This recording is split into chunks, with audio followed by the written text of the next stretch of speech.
The witness is being brought in. Thank you.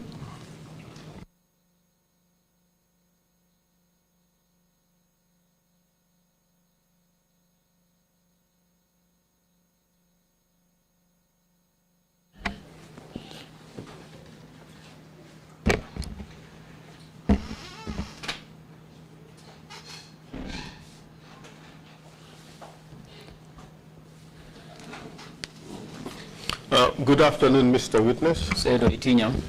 Good afternoon, sir. Welcome back to the TRRC. Thank you.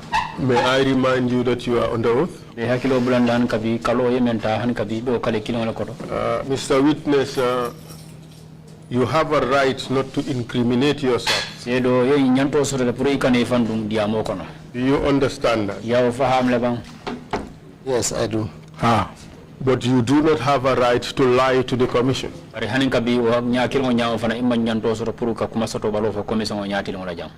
you understand? Perfect.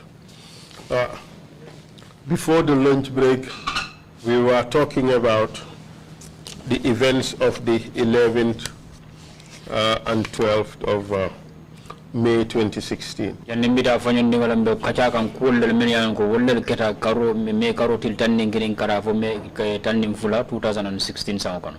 As far as you are concerned, Ibrahim Keita, Musa Fofana, and Alassane Diallo were well treated at Holgam, at Bulldozer.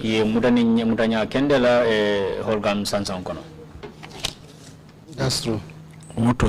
They have no cause to complain.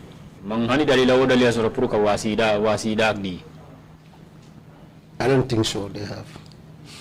Even though in Holgam rights were violated,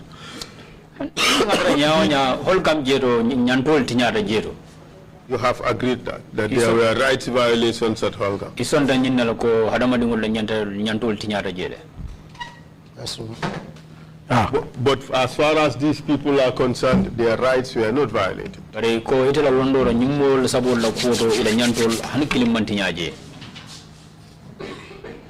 They were over-detained, which is a right violation.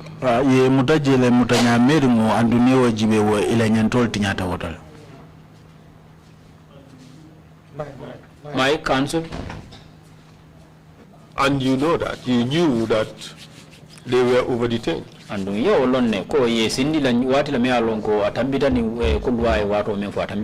that was true.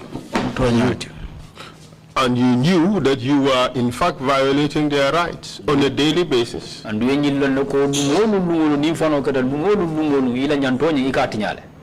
at that time, no. Mr. Witness, let's stop the pretense. You knew fully well that their rights were being violated. I know after the detention, I know now that overstaying is a right violation. But at that time I said I don't know.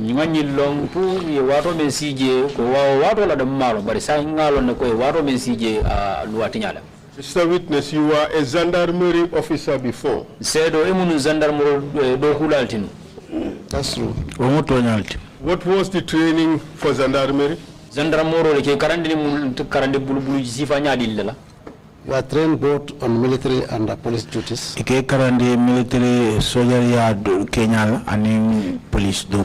In fact, your principal training is that of an armed police officer. Unlike the other police officers who bear no arms, you are trained to be a police officer who would bear arms.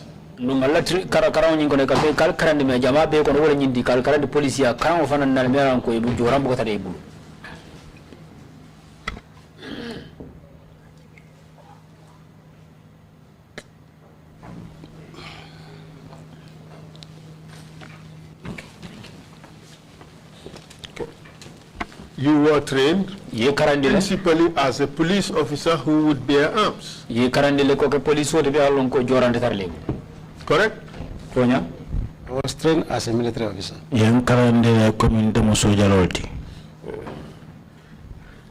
you were trained as a gendarmerie officer. In fact, you were trained as a police officer who would bear arms.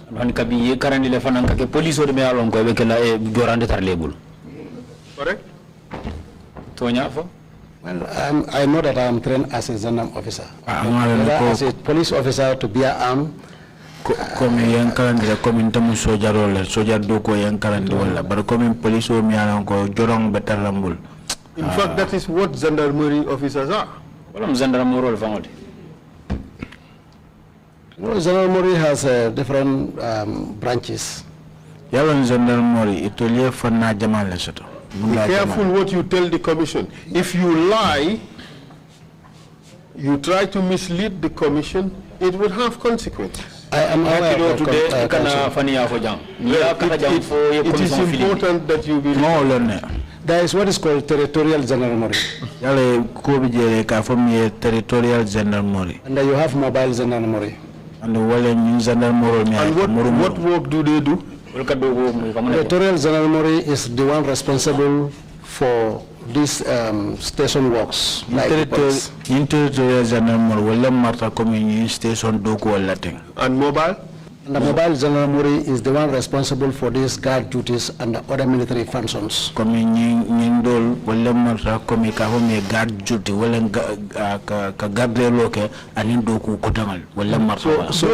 Those were all police duties.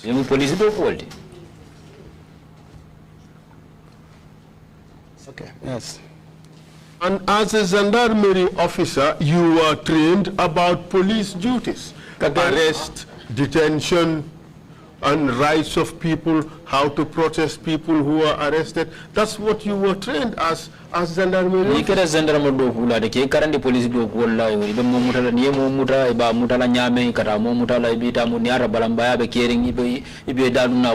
part of the training, of course. And you, in fact, also you worked as military police. That's true. So if you now turn around and say that you did not know that the duration of the detention was unlawful detention, you are just feigning ignorance. But you knew fully well that these were rights violations as at that time they were happening.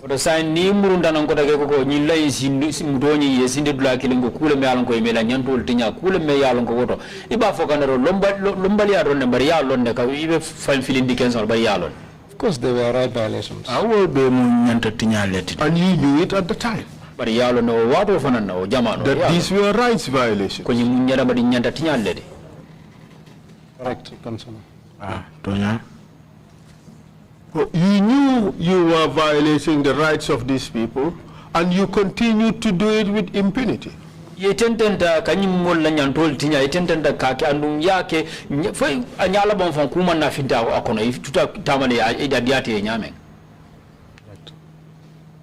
you told the commission that because Yahya Jammeh detained you unlawfully, he is responsible for the death of your child. In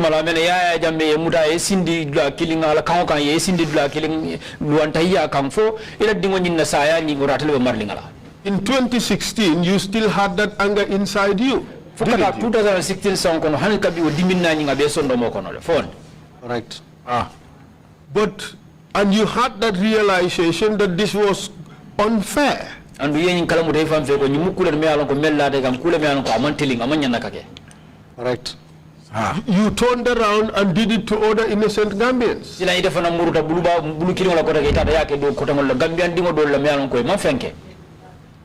They have done something. The interpreter said they have not done anything. Well, they were acquitted by the courts, if you must know. So, or whatever they may have done, whether it was right or it was wrong, you knew fully well how painful it was to have your rights violated in this manner. Council. Council. At this point in time, if you may allow me to explain the circumstances leading to that. Yaje mbetembo mindo natrese mbulano pronga dante roka kuola mialonko wole a sababu. I will agree with you that their rights were violated for detaining them more than the constitutional period. Mbeson ye male komi yela nyantol tinyala katu ye mutadula krine fata mbita watu wala mialonko dua fonga wala fo. But at that time, the investigation was going on. And the investigation was not ready. The investigators believed that at that time, if there was any bail or whatever,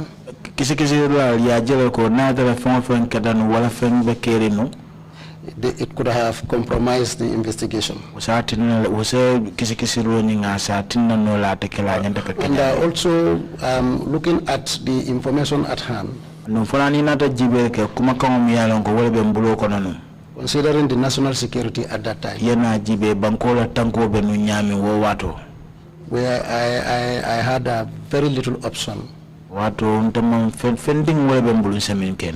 other than to take that course. First things first.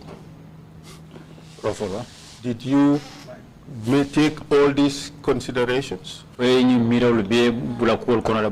that time?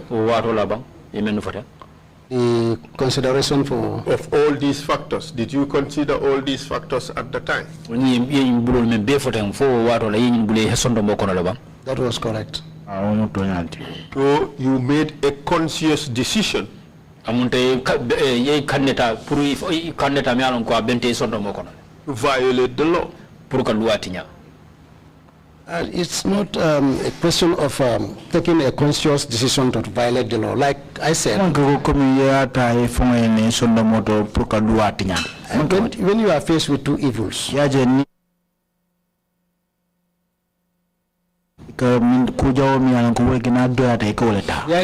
convenient one. Okay. Here is the national security, and which, if not prevented, could cost many lives. And by neglecting that also, if it happened to be discovered that this is what has caused this issue,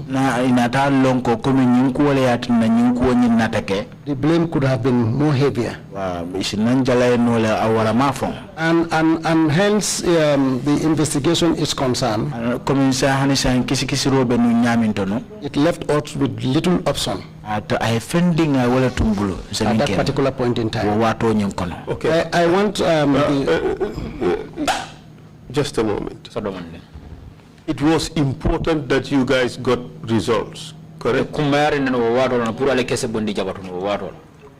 It was. It was important that you guys know exactly what was the agreement between the suspects.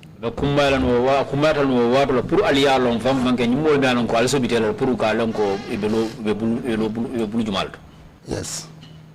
It was important that you guys obtained a confession from them.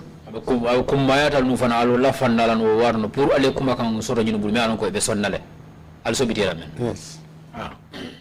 And it was only 3 of them who were present during their conversations. At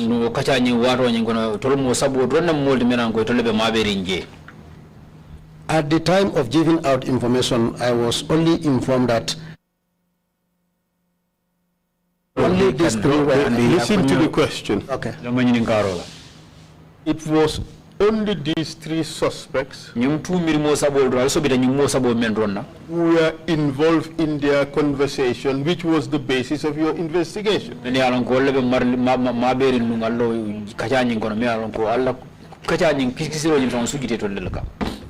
That's where I will not understand your question, because if you say only 3 people were involved in it, it appears that there were only 3. That's my understanding. There were only 3 discussing. Exactly. Okay. The information that I received, I wasn't there in their conversation. But the information was there were a group of people who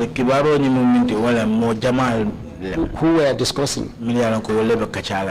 And During the investigation, so kisikisiro watu kono only these three were identified. That is what is present. It could be there are some who are remaining behind. The success of your investigations depended entirely on what these three people will tell you. Allah kisikisiro nyinkono Allah ganyo nyimbe be abe sujila menna wala nyimmo sabole be menfalali. That's true. And hence the confession of these three people was imperative in you getting results. Anu haninka be nyimmo sabole la kisikisiro nyimbe kubaro men dilala be kala kibarel me alonko be kala kibar kumalladi Allah kisikisiro nyinkono. That's true. And these people, did they give confessions? According to their statements, yes, they confessed. And they said they were tortured to give those confessions. Well,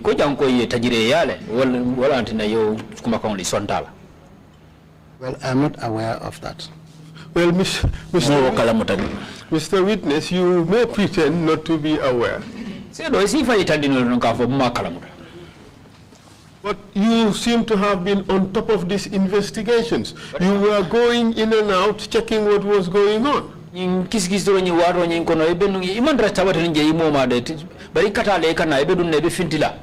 fact, at one point you went in and you found Keita crying. That's true. Did you ask him whether he was beaten or threatened?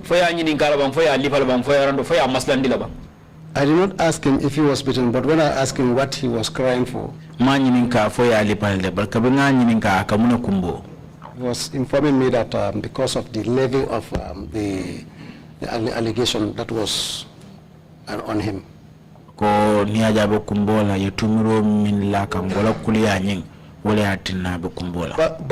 bulldozer. But a bulldozer. Nobody will indicate to me that you are beating somebody because I frown to those things. The only evidence we have is that you in fact participate in it.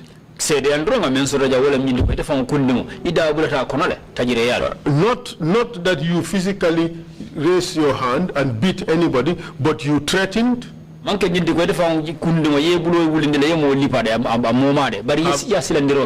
you ever threatened? Counsel, I've never threatened anybody. Have you ever beaten anybody? I'm not that type of person. I've never beaten anybody. Mr. Witness, you see, the beaters and torturers in this country look just like you. They wear the same hat. And they wear the same uniform. And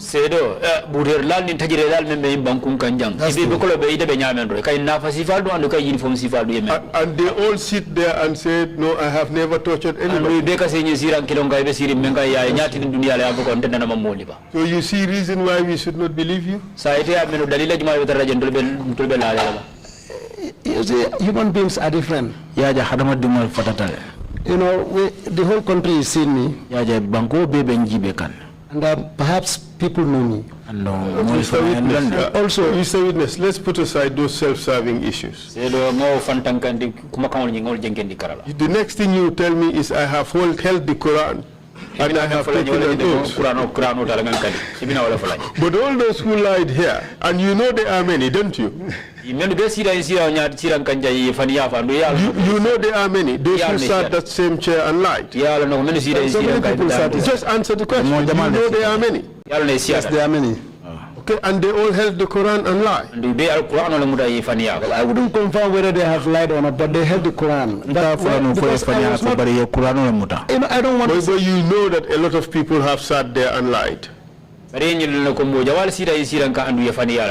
Well, the people that I knew, perhaps I am aware of their story. I know that part of these statements were not accurately stated. But I don't want to like who?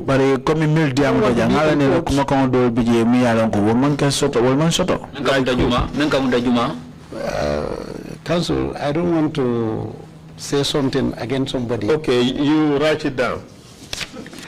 Give him a pen.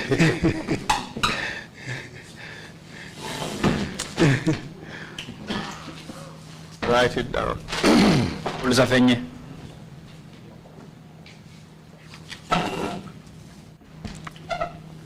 I hope my right to protection is guaranteed. Yes. You're talking about your physical protection. Your personal safety and security. Of course. No guarantee.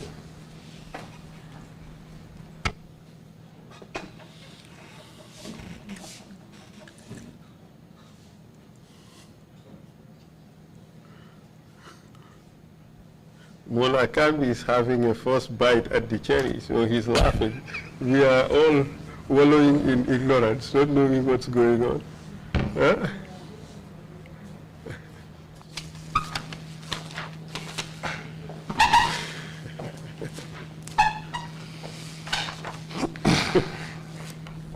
That's the biggest one. Huh? Give us more names. I don't know much about others. You don't know much about others? Yes. So for the others you had testify here, they've generally spoken the truth.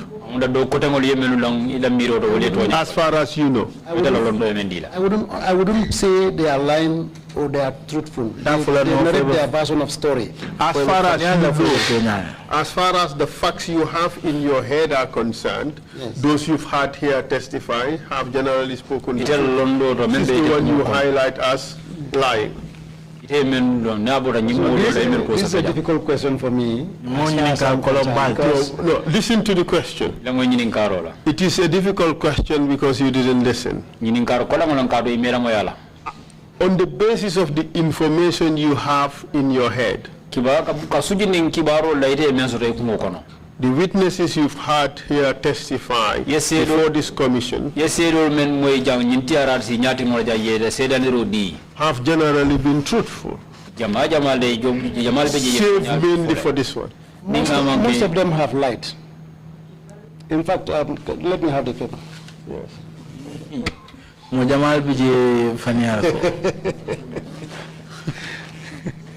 And mind you, they were under oath.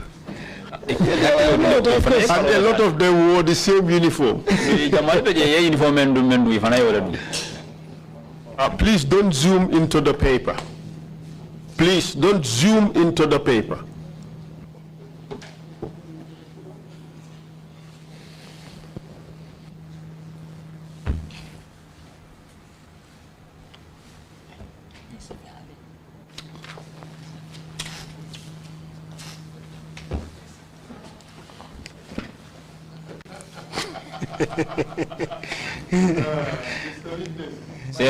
My counsel. You're a very smart cookie. You saw the trap. You knew that what is going to come next is that those have testified here against you and you have not listed them. So he called for the list again to put in their names.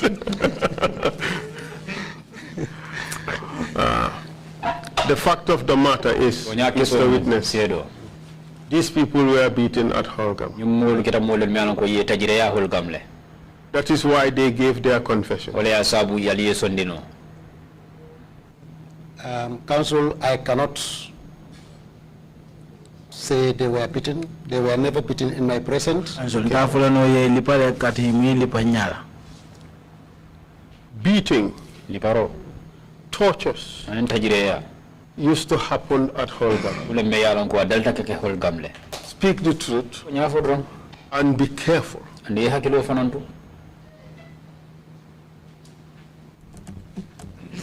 has never been any beating in Holgam.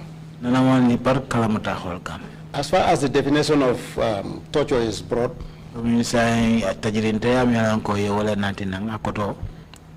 I may not be able to rule out completely. So if you don't rule it out, you rule it in. I did not rule it in. I did not rule it out. I just cannot confirm whether it is happening there or not. Because by knowing the definition, even by the definition of torture, if I am right, even psychologically, you torture somebody. Psychologically, if somebody is disturbed, it's a torture. Yeah, yalo niya jibe ni ko ye mo tajirinte ya sikatuma nina ta hadama dingo mankuto la karola ni ko ya mari tajirinte ya hakilo la karola wala la mankuto so wo fana mo tajirinte ya sifa Mr. Witness, you are a smart person and you pay attention to a lot of detail. You agree? You calculating how to answer, yes or no. What are the implications of a yes answer or the no answer? Yes, I used to pay attention to details. Okay. On this particular occasion, these witnesses confessed to the allegations against them because they were beaten, they were threatened, they were intimidated. You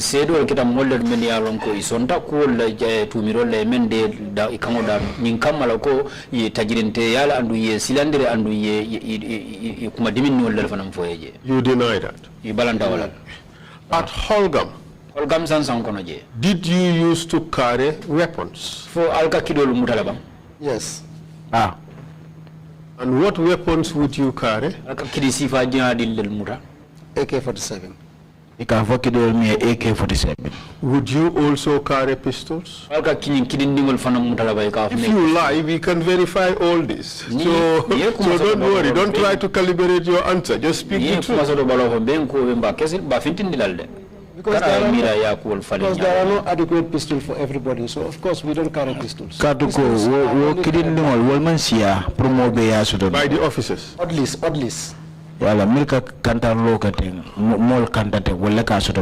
For you, as a captain at the time and head of bulldozer, what weapon were you carrying? Holgam is you only carry a weapon if you are on duty and when you are on standby. But you don't carry a weapon. Holgam, eka kido mutawato la miyalan ko kominibe dokuala wala ye parende nyanta tala kukela. Wato da male kamuta. This particular occasion, we were on standby. And everybody was having AK-47. Mobe AK-47 kilo no pistol. Mr. Witness, we would check the records of the weapons that were available at Holgam. And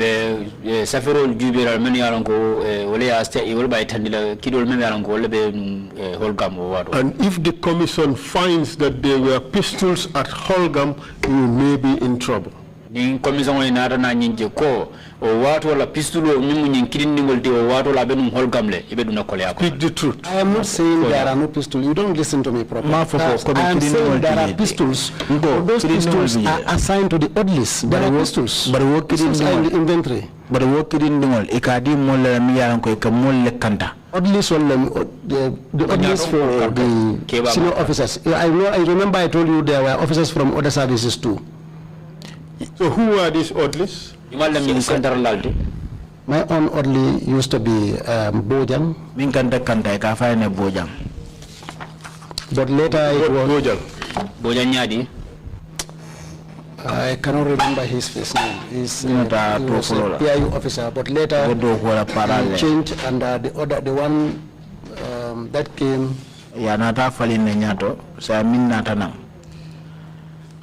Mr. Witness, you can't even remember your own orderly? Well, I can because I have stayed longer with Bojang. This other one. Bojang, what is his first name? Bojang is as common as Sise. Yes, Bojang. As common as Njai. That's what I can remember, honestly. So, in the service we we are used to these surnames to the extent that you will not even... At Holgam, you had 3 Bojangs at one time or even more. Well, if generally... In fact, there was Alpha Bojang, there was AMADOU Bojang, there was Bojang Odli, there was another Bojang.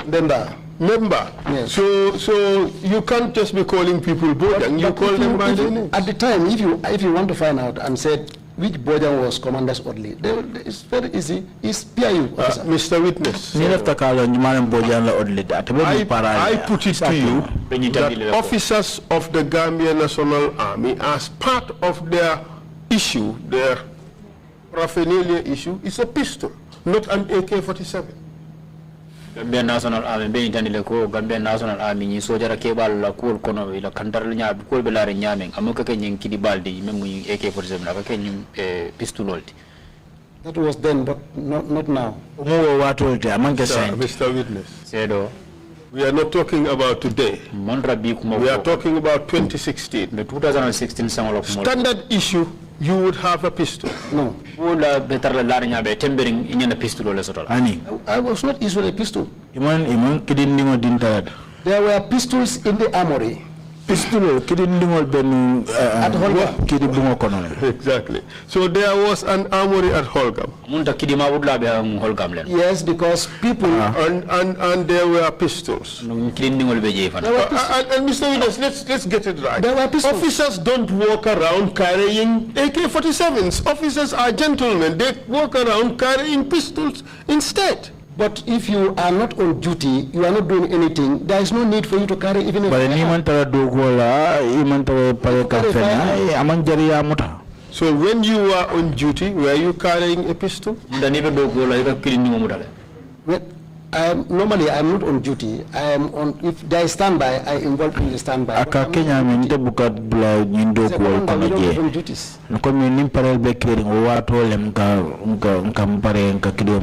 What do you understand duties to mean? Duties means, like, for instance, if you are, like, duty officer, who you are on a shift, you mount from this store to the other store. That's what we call in the military. That's what we call somebody is on duty. But of course, even where I am right now in uniform, I am on duty and I don't have a pistol, and I'm not obliged to have a pistol. Mr. Witness, you cannot come here with a pistol. Even Farafenye, as the commander there in Farafenye, as the commanding officer, I don't have a pistol. That may very well be the case. But at Holgam, Farafenye is a barracks. You just say that. At Holgam, you used to carry a pistol. Council, I don't... Okay, who has the armory records? If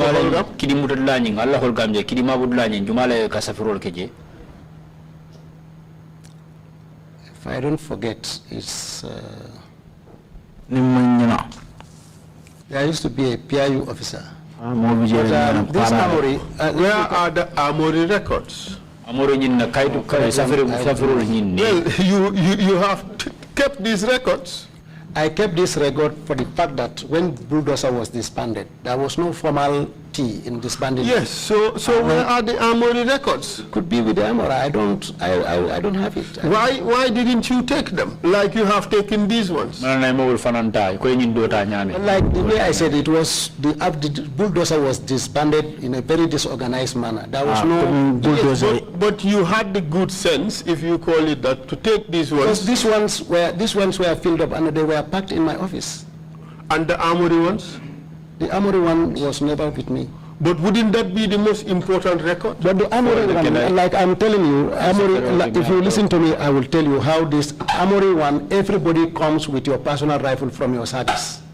If you are not for you, what personal weapon did you have? No, I have AK-47. So you went with your AK-47? We signed it from window. Okay. So how about the pistols? How would you account for the pistols that were at Holgam? That's what I'm saying. Those pistols are for the orderlies. Those pistols are kept in the armory. If the orderlies... Okay, go ahead. if the orderlies are on duty, they come in the morning, sign out the pistol and put it on. I know perhaps you may want to find out, like for instance, if I am going somewhere or whatever, whether I do carry out, I sometimes carry pistol. Would you? Yes, I would. Exactly. I would carry pistol if I'm going on a mission, that when I'm not on standby and I'm going on a mission, then for instance I'm going to Banjul or I'm going to a checkpoint or whatever. But that is precisely what I was talking about all the time. That doesn't would mean you carry a pistol during that period? During that period, I will not carry a pistol because it was standby. I will not sign pistol when I know that there are people who are coming to attack the country. And I sign pistol, I will not. I sign out AK-47 to be on standby. I think that was the most appropriate one. Nobody will allow you to be with pistol on standby. Nobody. At that time, everybody was with AK-47. Even the orderlies will return the pistol and the sign out AK-47. If you are on standby, yes, would there be a document putting you on standby? Some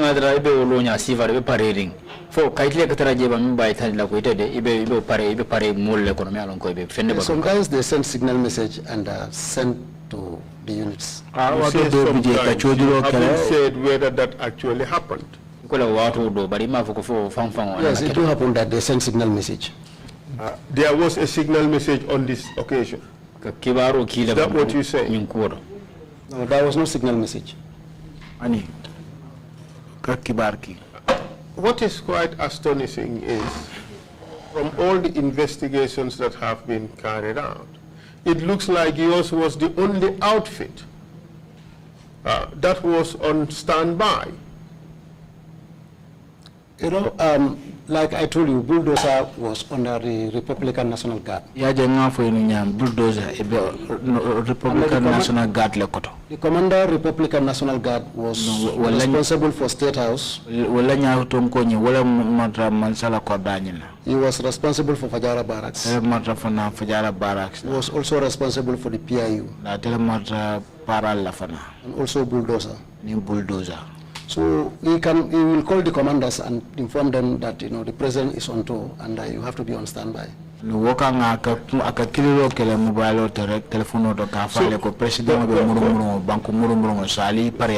Mr. Witness, you know what is quite extraordinary? Okay. During this occasion, you had AK-47. Correct? Yeah. And of course, these suspects would have seen you with an AK-47. I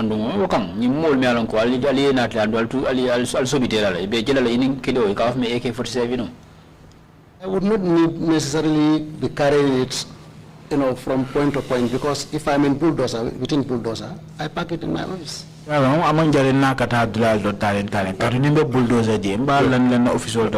What is extraordinary, Mr. Witness, is that these suspects have seen you at Bulldozer.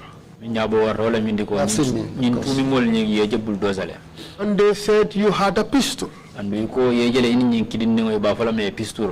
So if, as you described it, you people were on standby, all of you had AK-47s, if they want to lie to incriminate you, they would say that you had AK-47s. Why would they say you had a pistol? AK-47. If you cook a story, you want to impress the public, just to tarnish somebody's image. If you talk, you have factual error.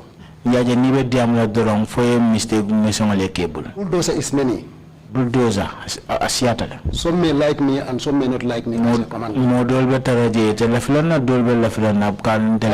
I am testifying and people are seeing me. You can confirm this from many of the Bulldozer persons. Mr. Witness, let's put those things aside. Yes. These victims were at bulldozers and they saw you. You claim, you accept they saw you. Yes, I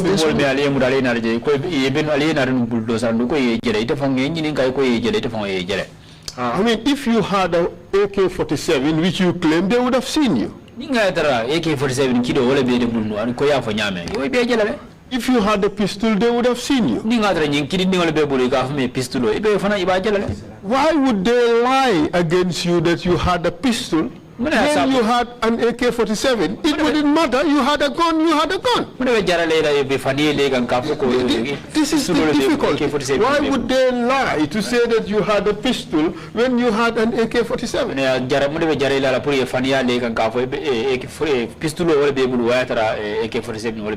It's just to implicate me. But wouldn't it, let me ask you, wouldn't it have been easier for them to say, yes, he had an AK-47 and he threatened me with the AK-47? Because you would have accepted that you had the AK-47. If like, according to one of their narrations, let's just stick to this issue of the gun first.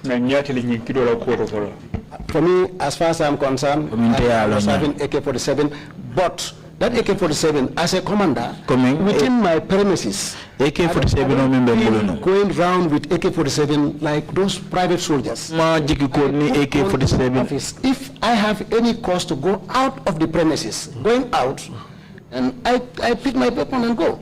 In fact, Ibrahim Keita said you pointed a pistol at him. You deny that? I had his testimony. Yes. That he came to my office.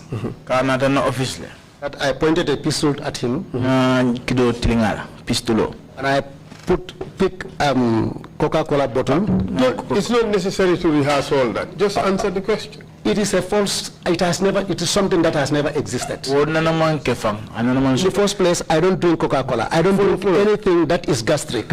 So I would have no cause to put a Coca-Cola bottle in my office. Do you agree that whether you drink Coca-Cola or not, it does not explain why a Coca-Cola bottle should be on your desk or not? Okay. You agree? Because it matters, you know, when that's my office. We don't expect anybody to come there and have drinks with me there in my office. There's a better place there, you know, if I want to entertain somebody, I will take you there and I make drinks. That it is assumed that Mr. Witness, let's go to the important things. Was it part of the bulldozer paraphernalia to carry masks? No.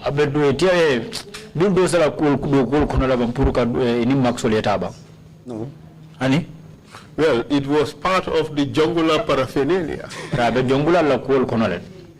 Wasn't that the case? For the bulldozer? For the junglers? Well, Council, I cannot say much about junglers' dress. Look,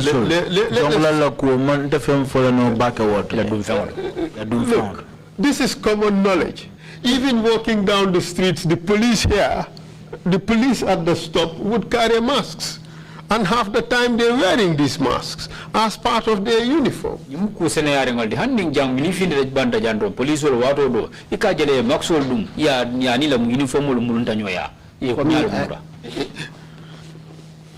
For me, go ahead. For me, as far as bulldozer is concerned, mask. You've never seen your bulldozers wear masks. Sometimes when troops are going on escort, the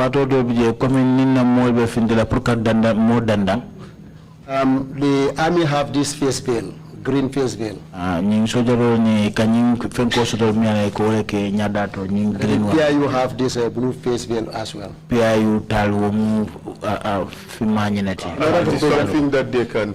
It's in order for them to prevent this the wind from entering their nose and mouth. They wrap it around themselves. Police fantangano ponyo minkana nang akana duin idal konani inya. I have never seen anybody who, because it's not part of the supply. I have never seen anybody put a hook something around himself. I have not seen that. But daman tala supply okona kadu manango moje mi nane wo ka murumuru nga fanna anyada. A face veil could mean a mask. I'm responding according to his description. He gave a description. You also gave a different description. Yes. But the same description, all these descriptions can amount to the same thing. A mask and a veil could amount to the same thing. Yes. Exactly. So when they say you wore a mask, it could mean that face veil. Dosa ni to ko ye maksore ke nya dala se mulu ko mi ye kalo le muri nya dato.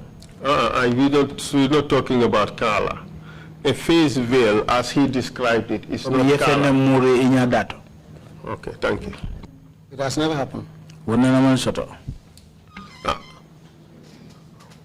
Did you take them to the cemetery? Never. Where were they sleeping at night? These people, when they came the first day, Keta and Fofana came on the 11th. In fact, Fofana's own jumped into 12. For a reason best known to the investigation. Because they wanted the third person, according to them. They slept in Holgam. That's the fact. Subsequent days they have been taken out to, for instance, when Alassane Fofana came, at the time of his arrival at Bulldozer, he arrived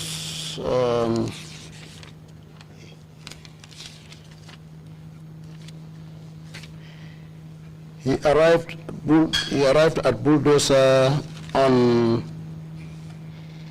the 12th. That is 1833 hours. After Bulldozer till turning flow, then all of them were escorted to various police stations.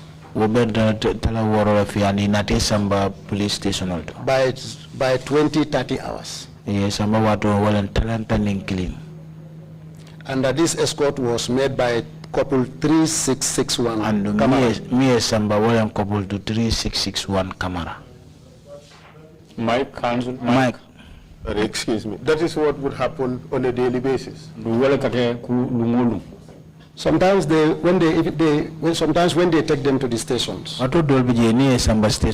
Sometimes they will not come back. If the investigation have nothing for them. Instead, they will depart from base to rotate them within this police station. This happens on the 12th, on the 13th, on the 14th, on the 15th, on the 16th, 17, 18, 19, 20. And 21st, I did not see any record about them. Perhaps it was weekend and they did not rotate them. But for all these days, you saw the record, the entry in the record. I saw it. Them being escorted from Holgam to the place where they are going to stay.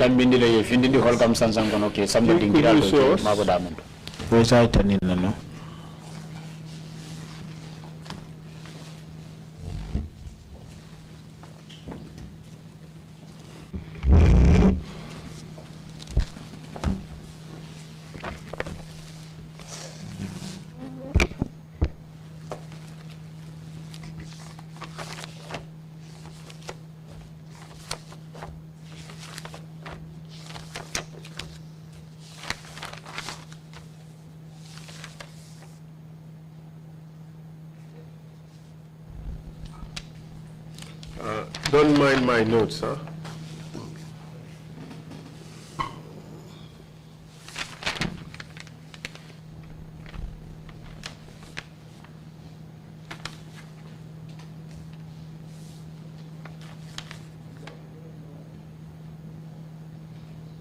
Okay.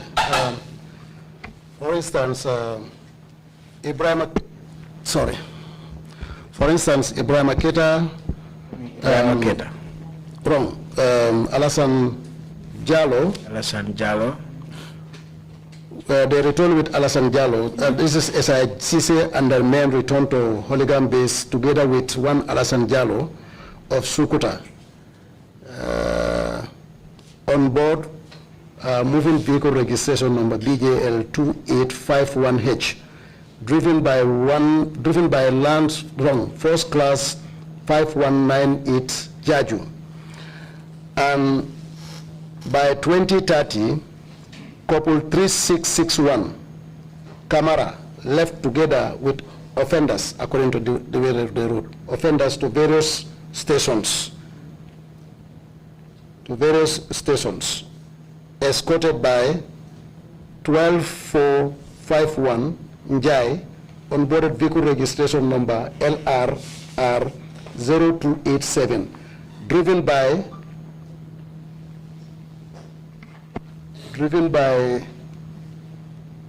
You can skip the name. Yes. So did it say which offenders? We didn't say so. So, and you are brave enough to tell us that these were Fofana, Diallo, and Keita? Yes. Any Jisuben sort of government when you get a Fofana, Diallo, and Keita. Isn't that too brave? Sorry, sir? Isn't that too brave? It says offenders. Maybe that's how the one recording put it. Maybe that's how he put it. When they were brought in, their names were stated. That's true. And when they were going out, their names were not stated. Because if you look at the interval, we don't have any other suspects, so just referring to them. But how do we know that? There are no other suspects. There could have been suspects from a previous day. There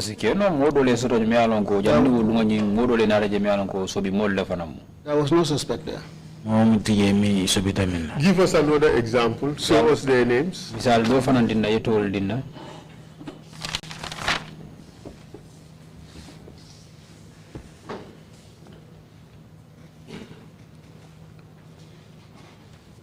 Okay, when they were taken to the police station, they did not return. And but on the 13th, around 0027 hours, Ayo Bojang and Bojang GRA, they left the base on board vehicle registration number 2851 and are driven by private Kujabi M. Yes, this when they went to rotate them to various stations. But they would have had to return to base. Their return is here.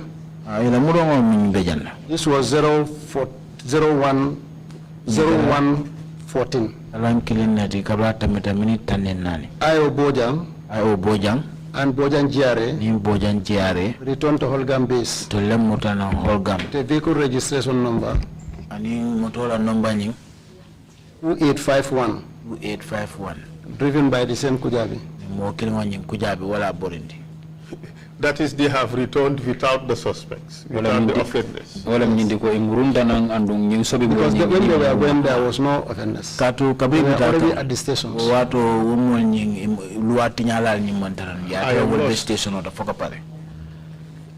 Okay, I said the first day, where you were telling me you were brave enough. That 20-something hours. When they were taken to the police station, they never returned the following day. Instead, the officers went. These are people who were responsible for their investigation. They moved them from other station to other stations. Sometimes also, it will not be moving them to the stations. They take food for them and also to check their well-being. What I am trying to look at is you record movements, and that is your basis to say that these people were in fact not taken to the cemetery.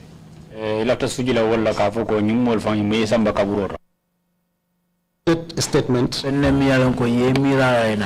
because according to their statement, we took out shovels and spade and I put it in a vehicle and drove to the cemetery. If you look at Holigam and at the cemetery, it's less than 30-second drive. Not quite. Well, the cemetery gate. The cemetery, even the cemetery gate, because the gate, one of the gate faces bulldozer. It wouldn't make any sense for anyone to waste your fuel, put somebody in. And at the same time also, it wouldn't make any sense. You are going to kill somebody and only one person is armed. Because the people that he was mentioning, that they were two in the center and they were sandwiched, it means two. And I was sitting in front, which means three, plus the driver, which means four. Now the driver out. We were 3 versus 2. And we, at a point we held a discussion separately when they were standing. Who said that? I heard from the testimony. When they were testifying, I was listening keenly. Yes. Who said that they had a discussion separately? No, they said because somebody posed a question whether at any point in time they saw us conversing alone or whatever, and they said yes, it happened. But did that mean that they were standing apart away from the suspects? That's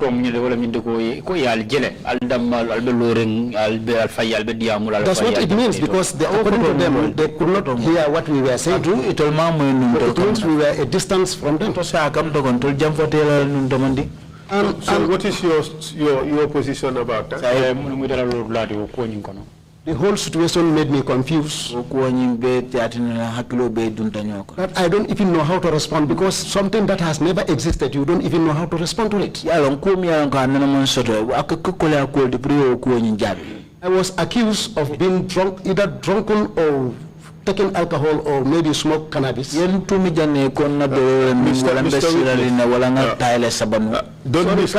counsel. Counsel. Hold a second. Don't mischaracterize the evidence. What the witness said is the way you are behaving. It looked like that's what you may have been under the influence. He did not say that you had actually taken something. Okay, you know, they had the time to describe me. And my families and my subordinates listen to this statement.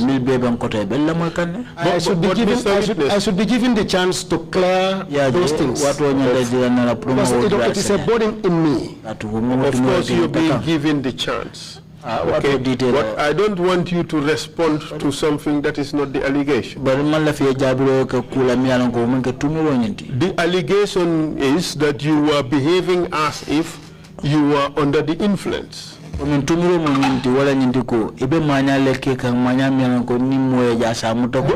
Mr. Witness, it is quite clear that you are not as calm and as quiet as you are sitting here. That is not your temperament. That is not who you are. That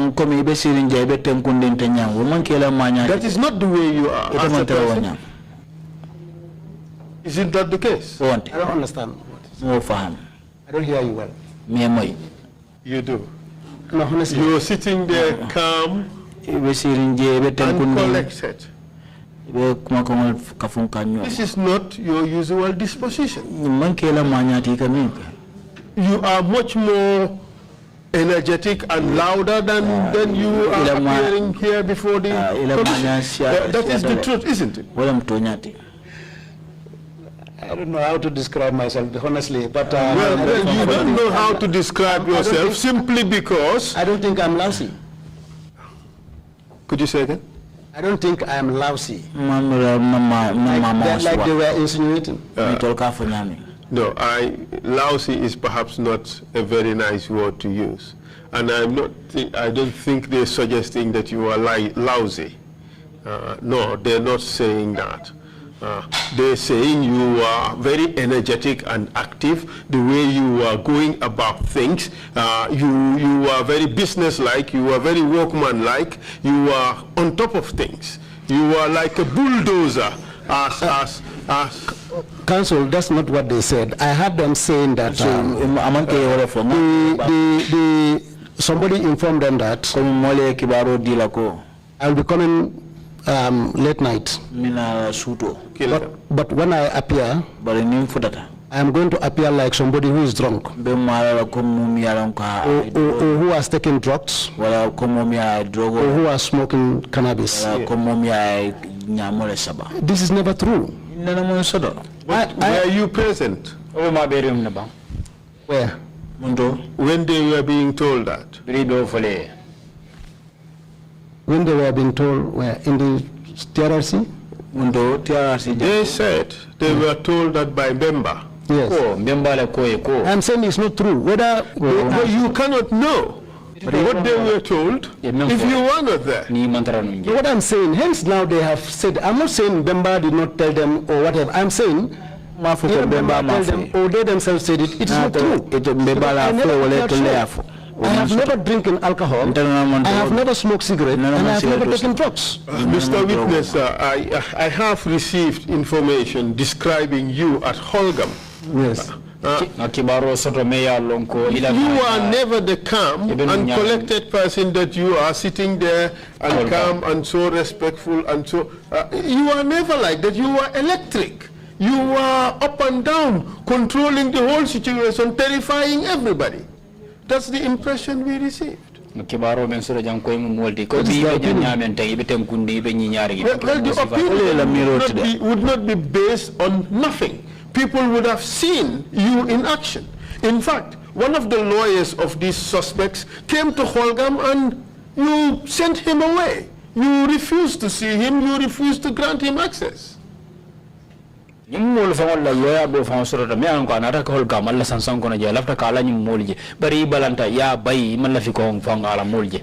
is true, isn't it? I wouldn't know because I'm not always at the gate. This is an incident in which you can remember all the details. You remember the dates, the times, you remember all the details. It's only the inconvenient bits that you would not remember. Like when the lawyer came and wanted to see these people, you sent them away. He said AMADOU Bojang or bulldozer send him away. I have never met any lawyer and I have never spoken to any lawyer. But I have not gotten any information about any lawyer coming to me. But about any lawyer. They could tell him that maybe commander is not there or whatever, but I don't think why would I refuse because he's the lawyer for these people. If he's the lawyer, and you agree that you denied them access to a lawyer? I did not deny them access to a lawyer. Yes, you did. But you told the commission that you people looked at the situation and you realized that, well, this was very serious accusations. You have not yet gotten all the evidence, and that's why you violated their rights. That is true, of course, but that does not mean but what I have denied the lawyers, denied them. They themselves Are you suggesting that their lawyer is lying when he said he came to Holgam and you refused him access? Are you saying that the lawyer lied? I'm not saying the lawyer lied, but I think I have to be given a fair, this thing to explain myself. Somebody can come in here because you are busy, they may tell you, they interpret as Esa does not want to see you. Mr. Bojang, you are working in a disciplined force. Yes. With the power to punish and discipline these people, you think any of your security guys would have the audacity to send a lawyer away to say, Mr. Bojang does not want to see you when you did not say so? But how are you even sure? Just answer the question, please. I'm not here to answer questions. Okay. Answer the question. None of your security would have had the guts to do that. And you know it. A lawyer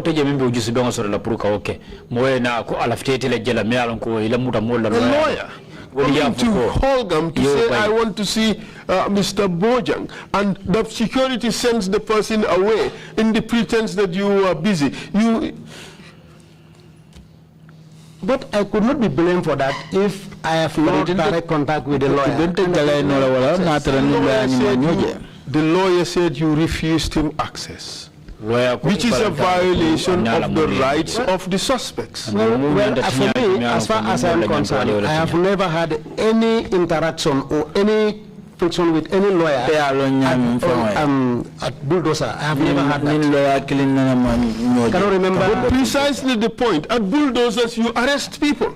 Yes. You have arrested a lot of people. Yes. And that is the lawyer's business, to come and free those who are arrested. Yes. And you have never had interaction with a lawyer. Doesn't that tell volumes? Doesn't that suggest that you people had no appetite for lawyers coming there at all? But the question was, when you asked me, I said, yes, lawyers were not coming there. But that does not indicate that we are the people denying them access. Let me tell you one thing about Bulldozer in those days. People misunderstood Bulldozer in those days. But the fact that most of the people do not want to associate themselves. Why is that? Why is it that people do not want to associate with Bulldozer? Because anything that has to do with either General Baji or Jamil or whatever, people are always careful. Why is that the case? I don't know.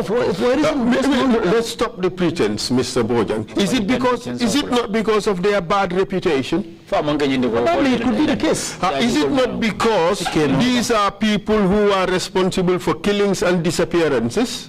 Just speak the truth. Yes, according to the TRRC, they are responsible. Not even the TRRC. What happened in the TRRC is not secret. These are things we had all known for the longest time. Yeah. You all know that those people were responsible for killings and disappearances. Yes, as far as it was concerned, yes. Exactly. And these were the same people who were leaders of Holgam, of Bulldozer. Yes. Exactly. So, and General Baji, of course, and General Baji by extension, Yaya Jammeh. Okay. General Baji I wouldn't agree to that. I don't. But who was Commander-in-Chief? Commander-in-Chief. Who was Sol Baji answerable to? Yeah, Sol Baji. Exactly. So Yaya Jammeh was the head. You agree? Yes. Good. So nobody wanted to have association with Bulldozer, because it was a notorious force. It was a force that was known for its violence. It was a force known for its brutality. Nobody wanted to associate with it. That's why it was the most feared after junglers. That is how people understand it. Well, these witnesses, these two victims, their story is really chilling.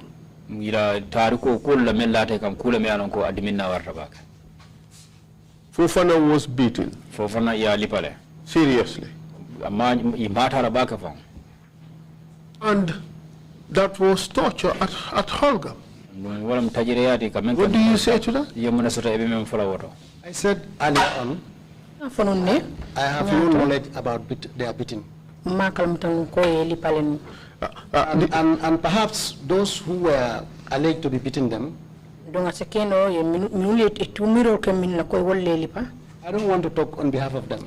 Well, Fofana clearly said that you were not involved in beating him. In fact, just at the time he was being beaten, you left. Fofana ya senandi de kode ite daman tara la bute uro ngore menkala bari wato mene bina damu tara pour ka bute no kalipa ite tatale. But you know, you knew at the time that he was going to be beaten. How did Fofana know that I know that he was going to be beaten? How can he prove that? Well, I should not answer questions, but I have asked that same question of Fofana, and he said as soon as you left, they surrounded him. And started beating him. If you just left and there is an accident, does it mean that you are the one who caused the accident? Well, you can stage it for the accident to happen, and that is precisely what he is suggesting. It may also be you. You had torturers at Holgam. That is why these people confess. There is no torturer at Holgam. As far as I am concerned, I can speak authoritatively that there is no torturer in Holgam. In fact, I am one who stand against torture or whatever beating or whatever nature in Holgam. I am totally against bribery and corruption in Holgam. Mr. Witness, how could you explain these people who you treated so well? You said they were happy. You treated them so well. Yes. These are the same people who would turn around to say you threatened them.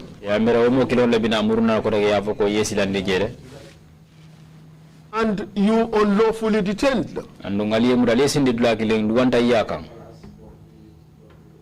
When these people came to Holgam, after their confession, they were planning or they were securing their release. And as far as I am concerned, I was not ready to compromise that. So that they will not go to court. What I informed them was, go and prove your innocence before the court. They were not happy with this. When they secure bail, one of my relatives in Sukuta,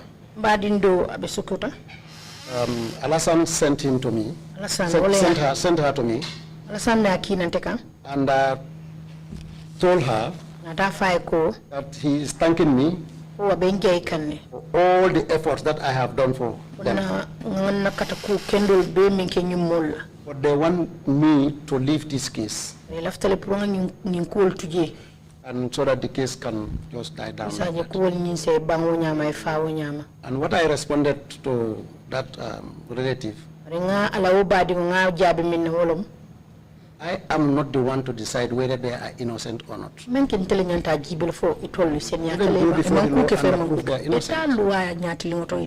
have been investigated. Sorry. They have been investigated. A case file was built. How would I look like if I turn around again and said, drop this case? I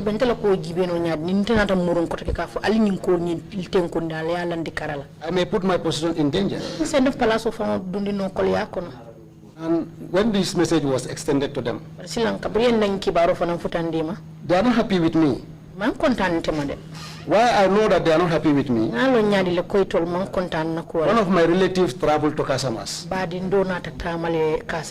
And they went there for this ziara. Who went there for this ziara? Two of my relatives. When they went for the ziara, they met, by their description, they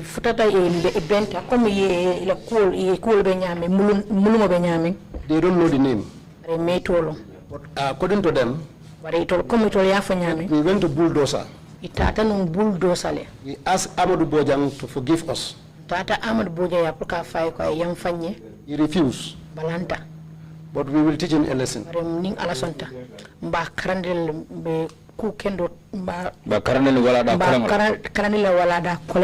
And when he told me this, I was confused. I cannot remember because there are so many cases that happen. I cannot remember who is the person. When I was called by the TRRC and saw these people on TV, my mind went straight. Mr. Witness, how many cases have you guys treated in Holgam? I cannot remember. In the hundreds? I cannot remember. More than 100? I cannot remember. More than 200? I cannot remember. More than 300? Of course, far less than that. I cannot just remember, but it's far less than that. And suddenly, of all the cases that were treated at Holgam, your mind only went to this one. Because by the explanation, it is pertaining to this case in Sukuta. It's the instance in Sukuta. What you explained, you have never mentioned anything Sukuta at all. Yes, because my explanation was not completed.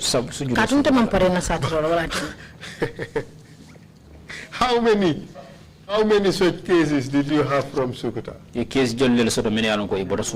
As far as I can remember, only case that somebody came to appeal. It's only this case. So I assume that is this case. Is this but Mr. Witness, you were told this a long time ago. And you knew that the only case appeal from Sukuta is these people.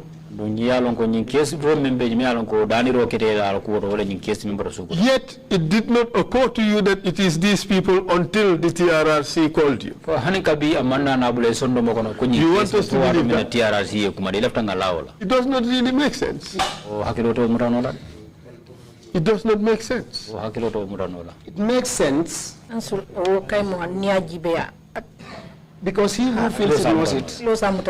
Well, he who feels it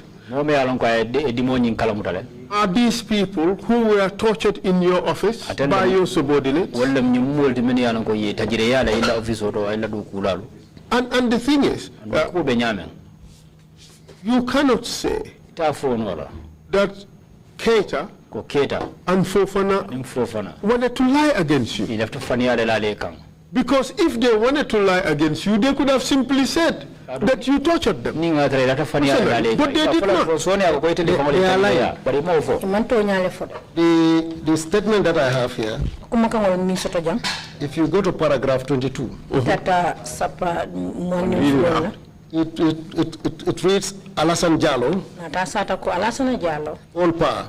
The victim said you and your team took them to the cemetery in the morning, where you ordered your team to break the cemetery padlock. For your information, yes, the two witnesses who testified have even agreed that Alassane lied in that statement. Because Alassane adopted their story. He wasn't there. Because nothing happened. They all narrated the same life stories. They were interdependent when they were, and that's why their stories look similar. These two witnesses clearly said that Alassane lied.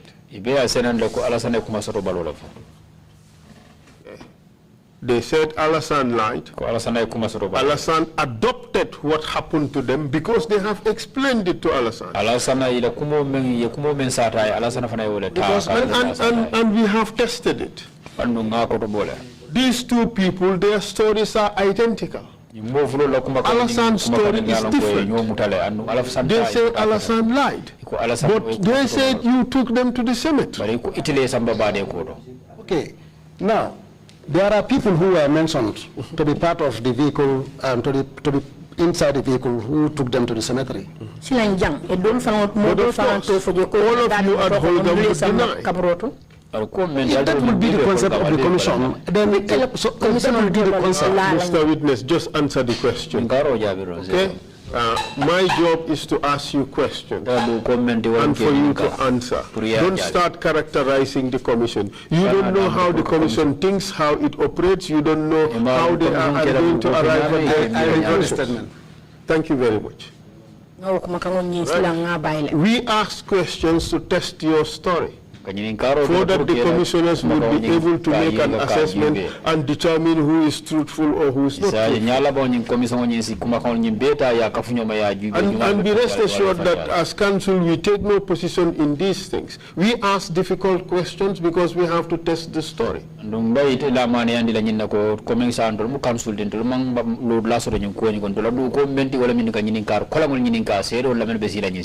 These two witnesses,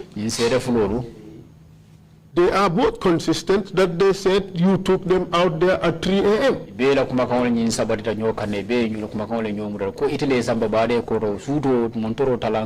And it's not recorded in the book. It is not recorded because it's not part of the activities. But it's not all activities that are recorded. And I have checked the book. Keita was taken to Sukuta to arrest Fofana. It is recorded, but Keita's name is not mentioned at all. But he was taken out, it's not mentioned. Normally what happened when you accept that it's not mentioned. Yes, it's not mentioned, but it's exactly fine. Just hold it again. Fofana was also taken to go and arrest Alassane. The team was stated. Fofana was not mentioned. And so you would agree that it's not every time that these suspects are taken out that it's recorded.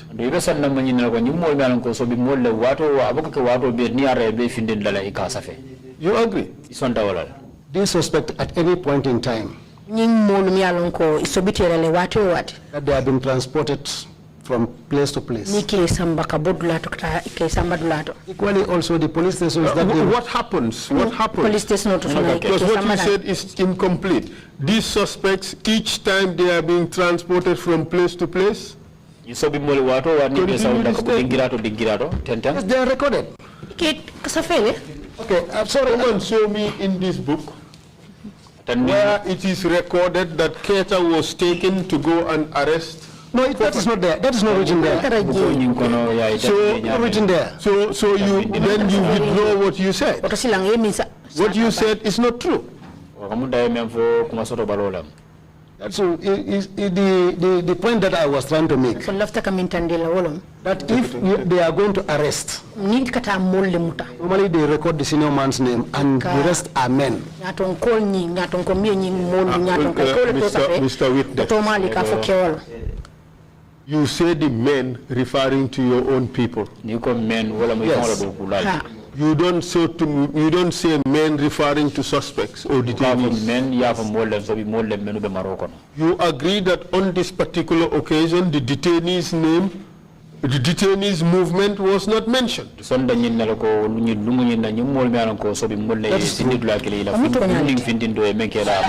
what you therefore said, that all movements of detainees is recorded, is not true. In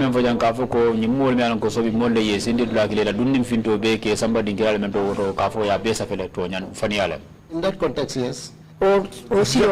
And equally, them being removed from Holgam and take him to the Carnifing Cemetery, if it happened at all, is something that may not have been recorded. Munta fana ninga atara ko yemen fana fore ko ye bondi hol gambe ye samba Carnifing la bade ko to ninga atara fana ketalo fana mukule me alan ko wora man safe. Like I said, even some of my movements here, I am not aware of them being recorded. So of course, just hear me out. Just wait. With that answer, it's therefore suggest that you cannot use this record as defense that these people were not taken to Carnifing Cemetery because it's not recorded. Because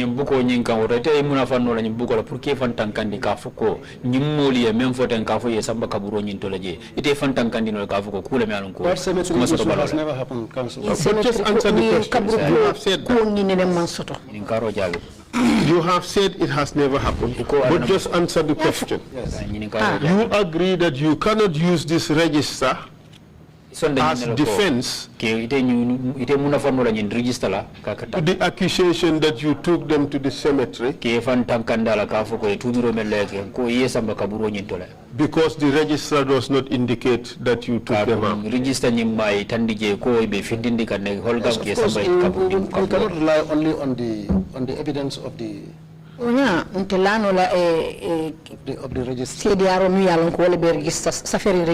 So you agree that the records of the register is in fact incomplete? Yeah,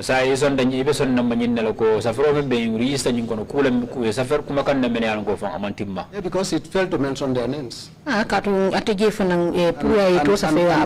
who is not part of it may not understand. But not only that, it does not even record your own movements. There are a lot of my movements being recorded. And equally, that movement of yours from Holgam to the cemetery, if it occurred at all, may not have been recorded. So clearly it's not recorded.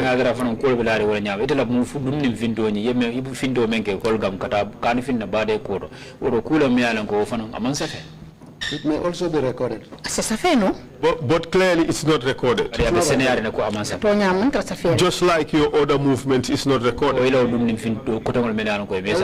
Most of my movements, as far as I'm concerned, I'm even seeing some of my movements, I am never aware that they have been recorded. So I will be able to take counts to measure whether all my movements are recorded. But it was your own suggestion that some of your movements were not recorded. Yes, I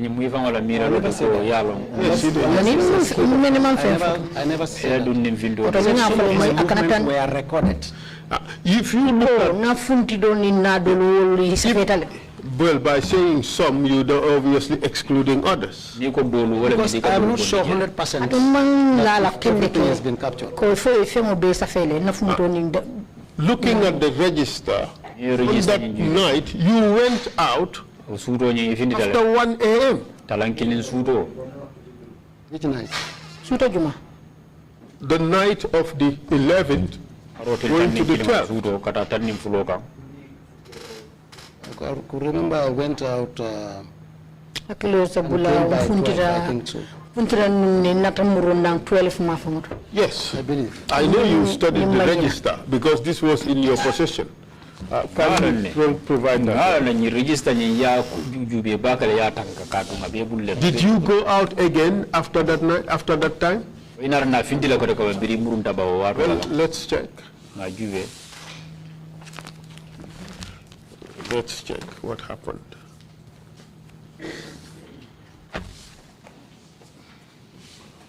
No, not this one.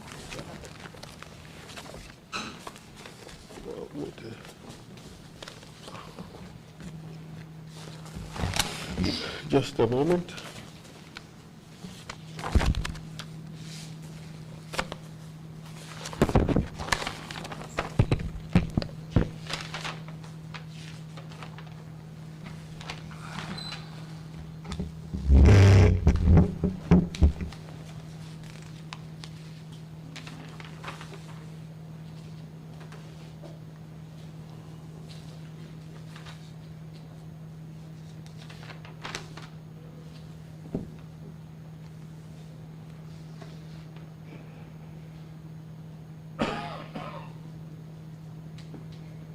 Yes, Captain Bojang.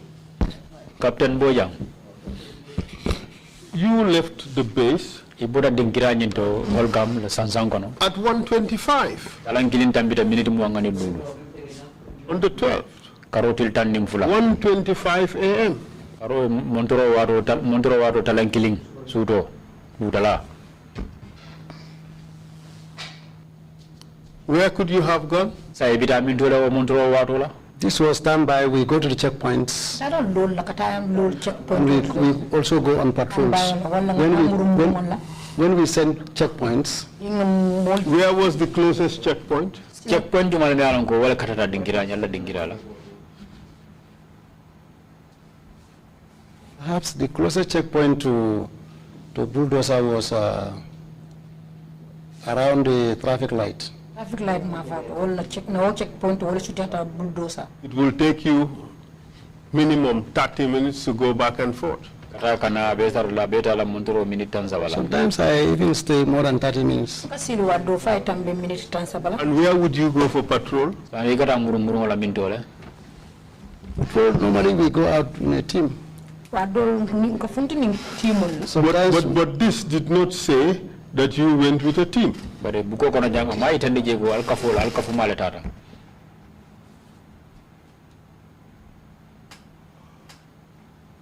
If I can see the...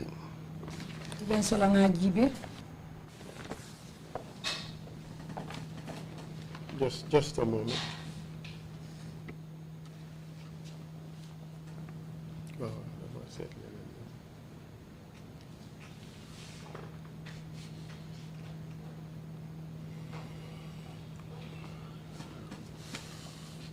Look at entry 7 and 8 of 12 May.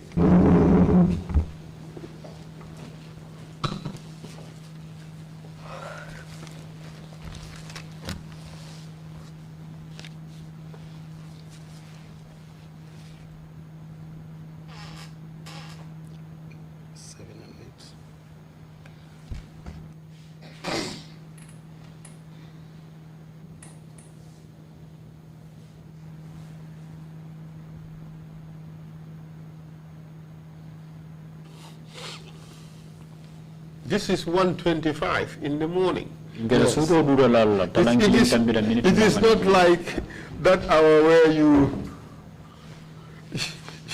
I cannot remember this because it's I left 1:25, I returned 1:30. 1:30. And that is good enough time. 1:25 murunta na 1:30.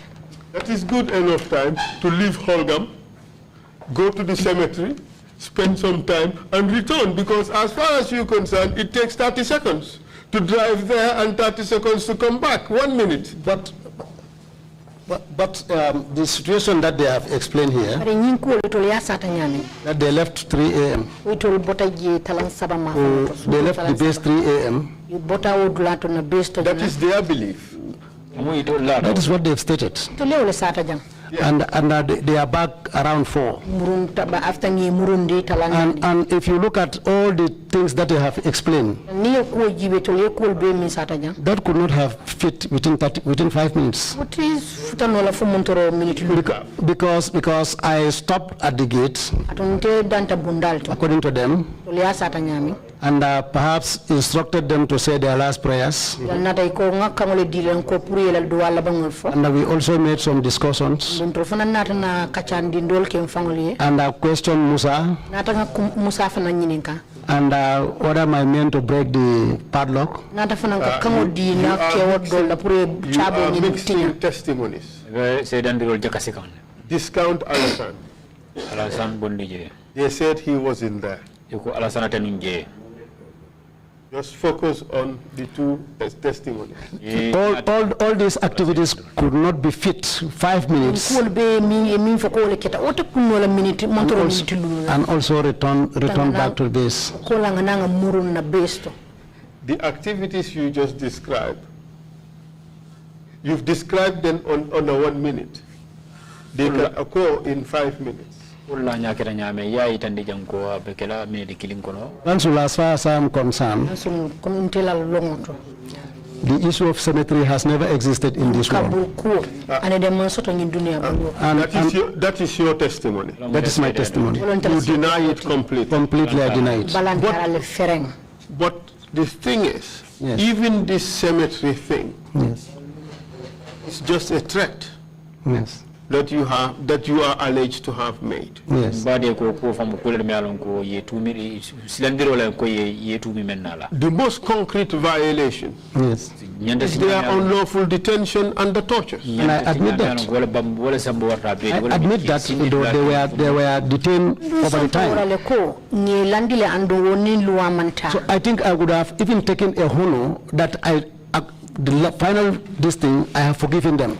I could have explained that yes, I did it and I forgive them because of this. Mr. Witness, you are in no position to forgive anybody. No, if there is anything, you ought to beg them for their forgiveness. No. Because you unlawfully detained them. No. What I'm saying was, while at the cemetery, I said that I have forgiven them not to execute them any longer. So that could have been a honor for me. That at least I have done bad, but I have done something good. How could anyone take honor from that? No, what I'm saying, okay, let me use another word. Maybe I could have said, okay, at least I have done something good. But it would have been mighty. It would have been mighty embarrassing and utterly disappointing for you to have done that, wouldn't it? It would have been a disappointment on my side. And precisely the point. Like most people would behave, they would deny it because it is disappointing behavior. But I think what is more disappointing here,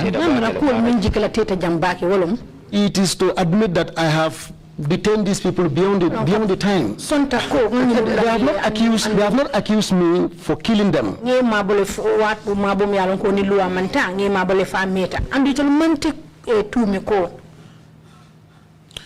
They have not accused me for killing them. They only said I wanted to kill them.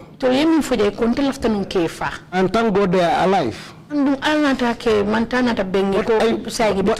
owe it to this commission to tell them the facts. That if it has not happened, I would not say it has happened. It has never happened. We have heard your story. You said it has never happened. The commission would weigh what you've said and what the witnesses, the victims have said. And the commission would make a finding. But you accept that violation of rights was normal at Holgam.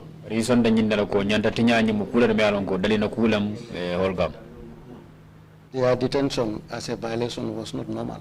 It was not correct. It was unlawful. But things like this used to happen. Correct? Well, I cannot recall anybody who has been detained beyond 3, because sometimes when other people come, we just charge them and give them.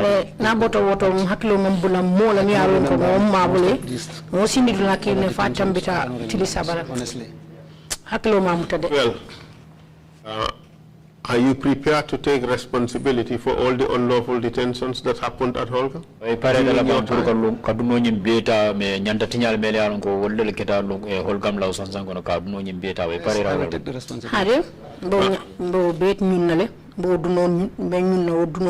The commission investigators would analyze the activity register. Commission la kisikisirla ni register ni na ko ni ba jubela ya korosi ya tame ya jube and would extract the list of all unlawful detentions. And more men ya ko ye sindije duwanda ya kan ale men mudare sindije dol be tol bondila konole. And in fact, Mr. Witness, we have received another information from a Pasule Seka who was brought at Holgam and manhandled by you and your men.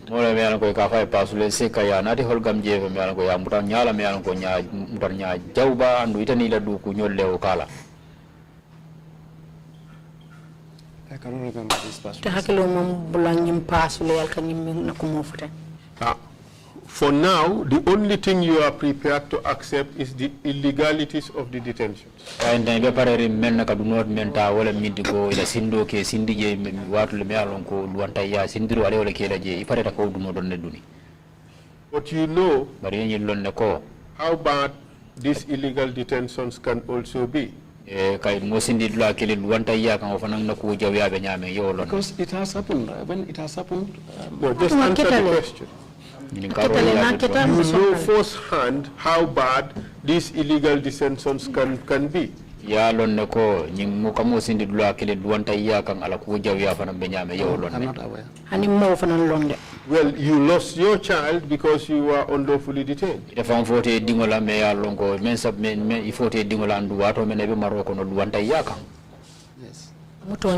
So do you therefore know firsthand how painful this can be? Would you answer now, please? Would you answer now? Yes, I know. When it happened to you, you felt bad.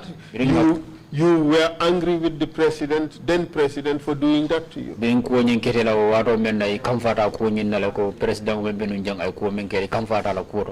Yes. But you did it to other people just because you wanted to satisfy that same president.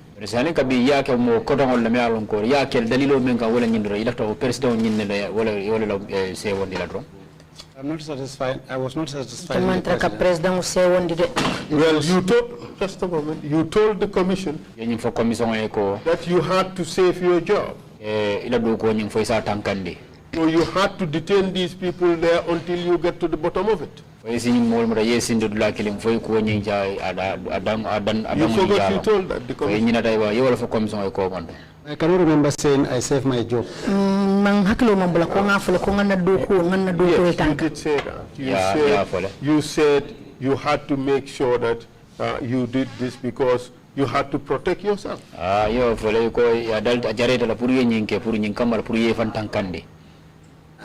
I could talk like that. I could not recall all what I said. Well, I recall what you said because I am paying full attention to what you say. It is the responsibility of the security officers. What security officers? It's the responsibility of the security officers of this country, which include members of bulldozer, and so the security of this country. And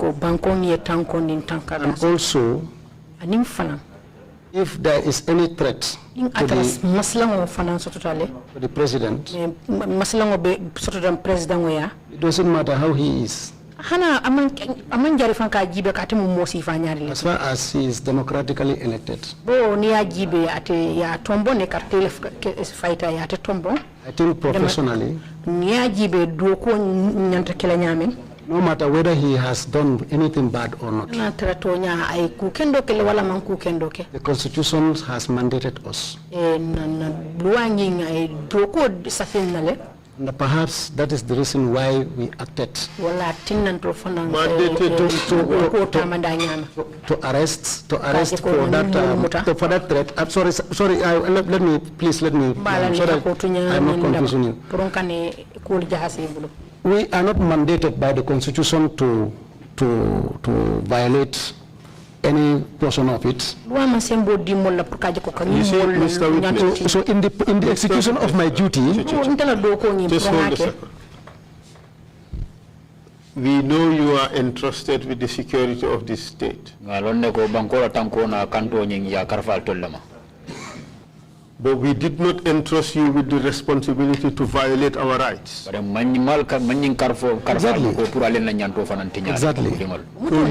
So you cannot hide behind security issues to violate the rights of the people. I'm not hiding. What you did was wrong. Yeah, illegal detention is wrong.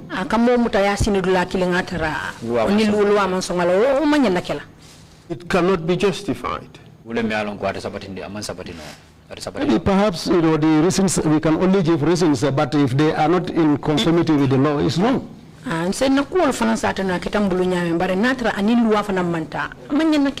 So you agree that it was not justified by law or under the law? Because the Constitution has a stipulated time, so it is not correct.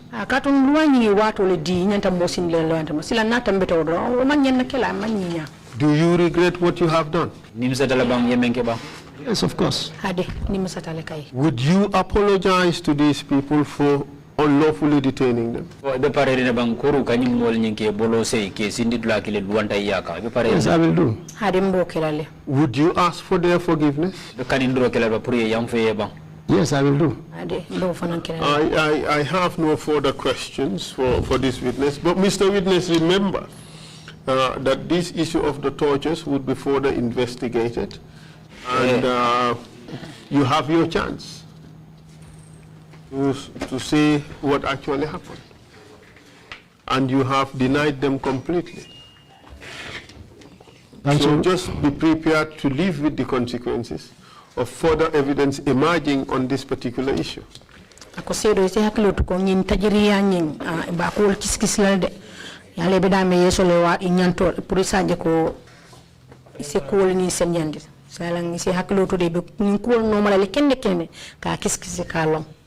I am prepared for any consequences as far as this allegation level against me is concerned, the ones that I have denied, that if they happen to be true, I am prepared to face any consequences, because I know they are not true.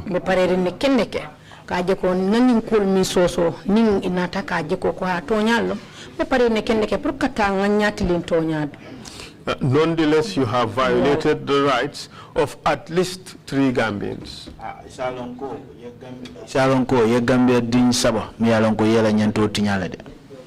Yes, as far as my responsibility is concerned as the commander, I take the responsibility. I am the one in charge, so whatever comes in that institution, Mr. Witness, this is... I think the favorite line of the army is to hide behind command responsibility. This is not command responsibility. This is individual direct responsibility. You ordered their detention. You kept them in detention. You cannot blame it on command responsibility. Coming forward, Italy moti mi alon ko Italy yamaro di pour yam amare sindi dula killing. So ita fala no ko komi yamaro nya abrodan santo la bulata nyonom. Ita kundinga fuma ya commandati. I am the command, so I am saying I am the command. I am not blaming it up or down. I am the command. I am the one. I was the one in charge, so I take the full responsibility. That's what I was saying. You are not taking responsibility because you are commander. You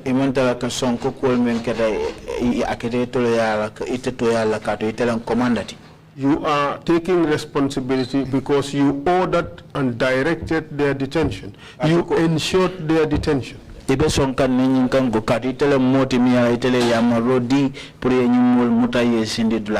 Individual responsibility is different from command responsibility. In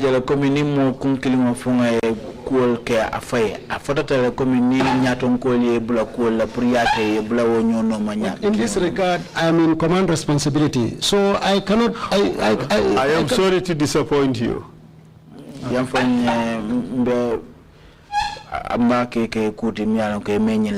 This is not command responsibility. This is individual responsibility.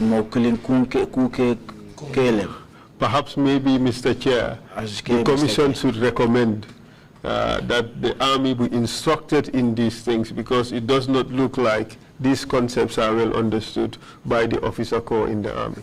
So mafle community se ko kuti mialan ko nga sojar bunda yamara la pour ke fendi mialan ko sela mol lon dala kendeke kata kam to ko mo karo faham bake.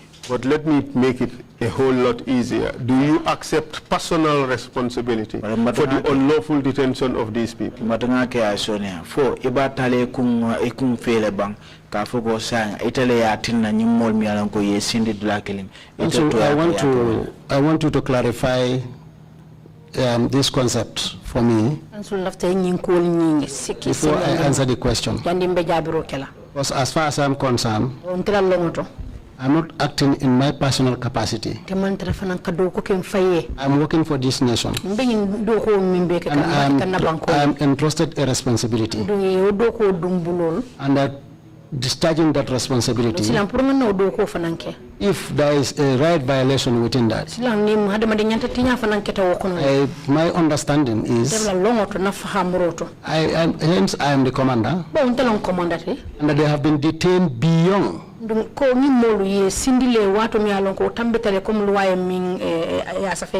is why I said I take responsibility as commander of bulldozers.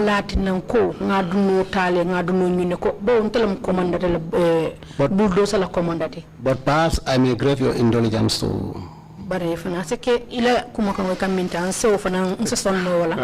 Perhaps, Mr. Chair, I should just break it down very easily for this witness. This is not a class to instruct the soldiers on the law of responsibility. But I would break it down for you. And the easiest test is whether the responsibility arises from your personal conduct or it arises from the conduct of other people. Sir, madunga ke Sonia. Ikas isonda nyemina teng. Fo kule miyalan ko ite fonle yake fay wala fo ya marole miyalan ka boda santola afafu tate.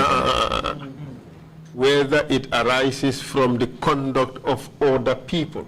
O komi mole yake miyalan ko ila manya kang walat na kita wanyama.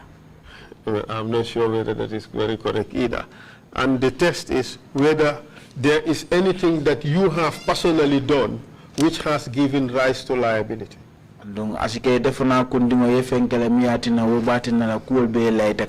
Like you order something. You personally did it. Or you conspired with other people. Any contribution that you have made for a particular consequence to occur. You are individually responsible. Do you understand that? Yes, I do. So the concept of command responsibility will come command responsibility. If you know that your subordinates are going to do something and you did not stop it and they do it, that is command responsibility. Or your subordinates do something you did not know they were going to do it, but you later realized that they did it.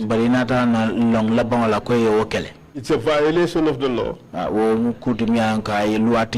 And you did not prevent it from happening, or you did not punish it when you noticed.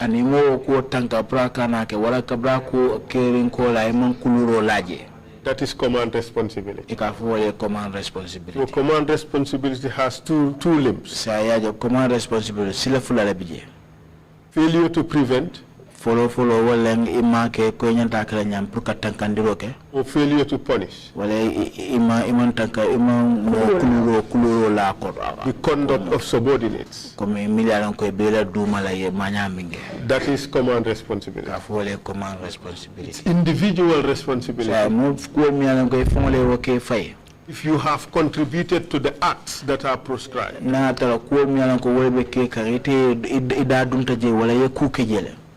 So you see the difference. In this particular occasion, you ordered the arrest, you ordered the detention.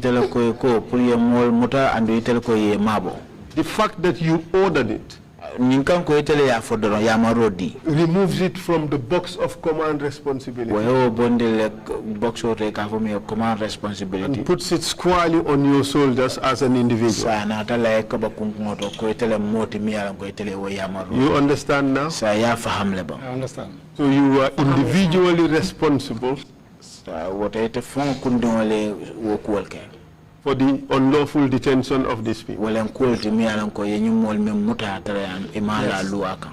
Ade. Could you answer now? Yes. So would you apologize to them? Febe yam ko dan lebul le. Would you answer now? Jabiroke. Yes, I will. Ade mbe am fo dani le. Thank you very much. Before we move further, Mr. Chair, let me put in the exhibits. Janimba continue la Mr. Chair, mbatu nga nyisele andiro dundi. Mola, could you give me the statements and the other register? There's one that I have signed. Mr. Witness, how many, do you still have other material belonging to Holgam? For Hanisha, Do you still have Holgam other documents belonging to Holgam? These are the most significant ones. The rest are just maybe perhaps reading materials or whatever. Could you surrender them to the TRRC investigators? And your certificate? Anila certificate.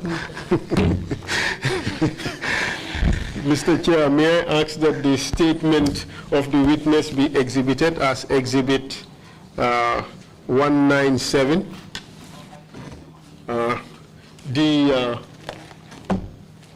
You say D as in David? 197, Exhibit 197. Yeah, sure. That's what I have. And the register, the diary from 24 March 2016 to 24 May 2016 be Exhibit 197A.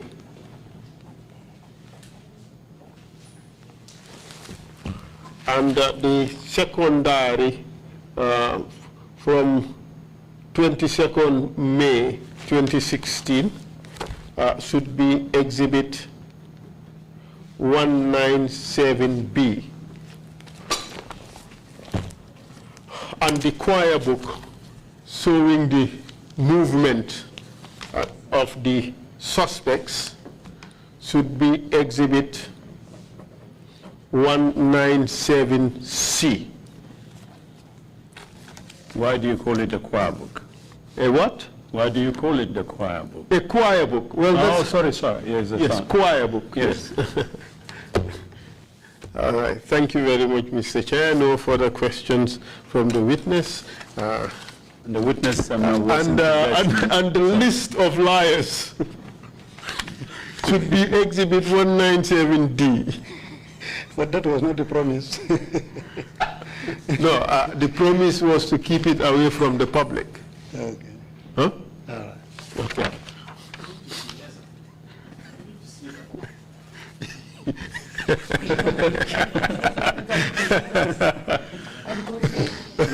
No, the commissioner's got yet seen that one. Thank you, Commissioner Carr.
you see, the public can see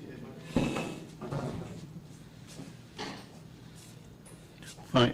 Council, the chair would request that we make sure that these documents that have just been exhibited shall never go back to the witness. Yes, it would not. Okay, fine. And at some point, if we think that the last one should be sealed for a certain number of years, then we will discuss that at the end of our proceedings. Indeed. Thank you very much. And thank you, counsel. Thank you, witness, for coming to testify. Abaraka baga counsel, abaraka baga sedo na jampro kela sedi andiro di. At one point, last time a few minutes of your testimony, you were saying that something on behalf of all sections of the security services.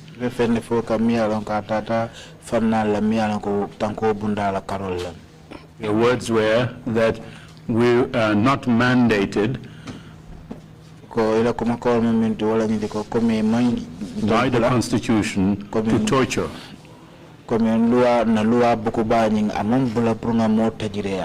Well, the Constitution expressly prohibits you from doing that in Section 21.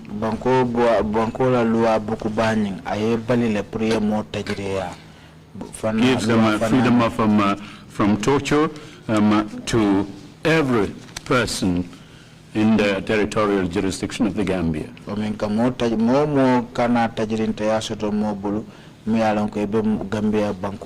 Section 21 says very clearly, no person shall be subject to torture or inhuman degrading punishment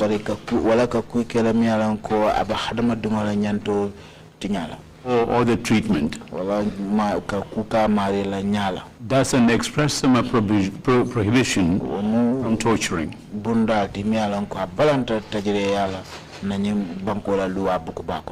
Commissioners, if you have any questions to ask witness, please indicate. If not, Mr. Bojang, if you have any concluding remarks to make, please proceed to make them now.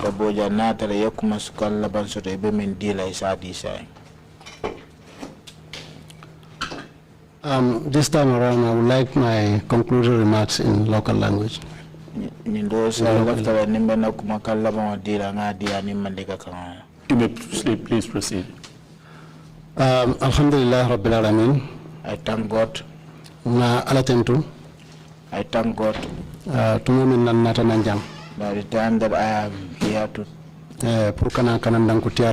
come and answer to the TRRC. Commissioner Sise Kontona na I am sending my greetings to Commissioner Kinte and his colleagues.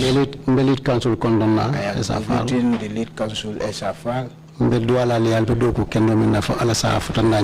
am praying for you, the good work that you are doing, for God to help you complete it.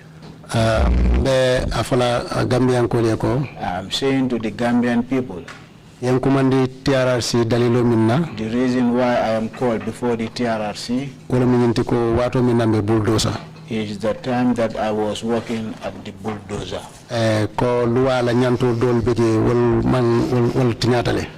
Because there are some rules or laws that were violated. That is, we have apprehended some people and we have apprehended them for so long, and the law does not allow that. And I have accepted that that is not correct. Because I have took the Quran and swore, then I should not say something here that is not true. Ibrahim Keta and Musa Fofana. Human being is not perfect. And Commission Jang approved and it has been proven here that you have been detained for more than 14 days. And woni luwa manta. And that is in contravention to the laws. Wokamala. And based on that reason, I am begging for forgiveness. For the reason being all the time that you have spent in your detentions. I want you to forgive me. You, including your family members. Human being is not perfect. Anyone who is working, you can make mistake at any time. So by detaining somebody for more than 14 days, that is in contravention to the law. And I did not do the right thing there. And based on that, I have offended you people. And I'm asking for forgiveness for you people to forgive me. My family that are watching me now, and my loved ones, and those soldiers that are working under me, anyone who has something that saddens you, I am asking you to forgive me. You know, being a leadership is like that. Sometimes you can be a leader. Certain things will occur that is in contravention to the rules. In the event such things happen, you should accept the truth. This commission is established. They are not here to witch hunt anybody. But they want to know what has happened, how it happened, so that it will not occur tomorrow. And by today, I will not make myself very big. Come and sit before this commission here. I see myself as a senior officer. I took the Quran and swore to it between me and Allah. And I have come to realize that it is something that has happened during my work and it will not go well with the rules and regulations. And I then refused that. That is not being a good Muslim. That is not a humanitarian. A human being, you should lower yourself. If I did anything to anyone, anyone who is not happy about my conduct, by then I was working as a bulldozer officer. I am asking all of you for forgiveness. And as I say, it's just we are working for our country. And the law, you cannot be known to all the rules and regulations of the law.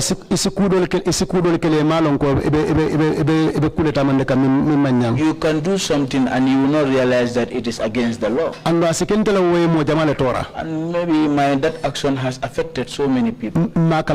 And I'm not aware of it. I am asking all of you for forgiveness. Even though there are people who came here or they don't even appear before the commission, I am asking all of you for forgiveness. I have thanked God. I have been working for 30-something years. I have never killed somebody. It never made me to take a stick to hit somebody. Then if I have did something that is not in order with the law, I should accept that. And I have accepted it. Musa Fofana, I know you are a Jaranka. I know yesterday you have spoken and you were very angry with me. I didn't take that as anything. I am just asking you to forgive me. You know, because of the banter made between Nyomi and Jara. All the difficulties and hardship you have during the time of your detention. Mr. Keta, I have heard you have narrated your story here. And you were also very angry. I am asking you people for forgiveness. I want you people to forgive me. It is very clear to me that under the law, that ngaminke what I did is not in accordance with the law. That is to say, I have detained you people for more than 14 days. After that, in this country, I am also begging for forgiveness. This TRRC, the recommendation that they will make, they should really observe about the security of it. Because if you look at it in this country, security la Kenya ka Kenya menna, the way and manner the security issue is handled in this country, it looks like the knowledge is not much. And based on that, it does not only affect the citizens of this country, but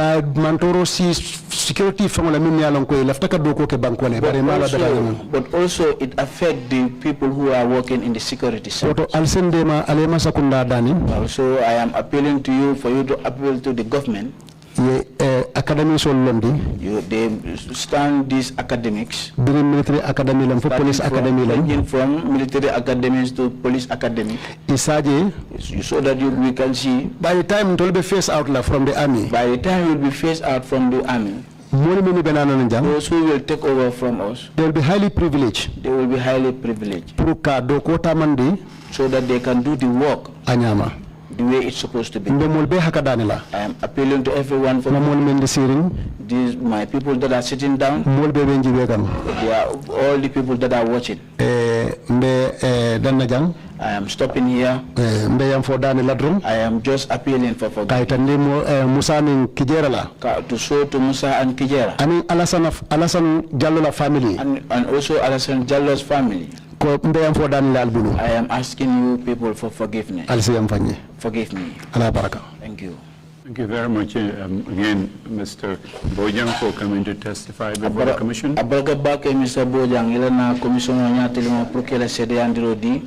This testimony brings us to the end of our focus, which has been a detailed one on the National Intelligence Agency.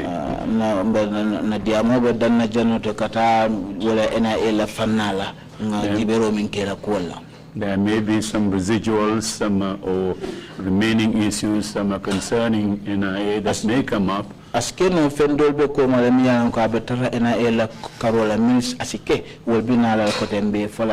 But this sustained focus brings us, is ending this afternoon.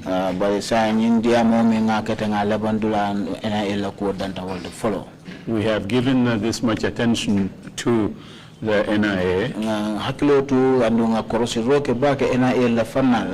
because for the 22 years it has been at the center of what tragedy befell this country.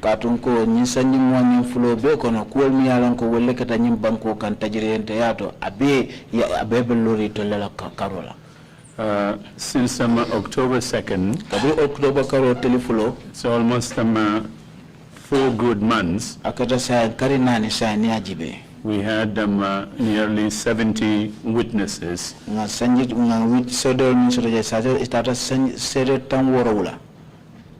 Comprising victims, perpetrators, adversely mentioned persons,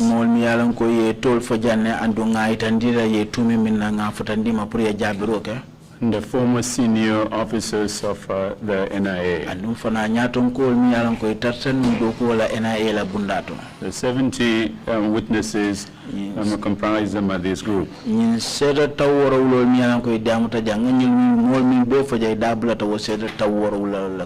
will give you a bit more detail on what happened during the past 4 months. Yeah.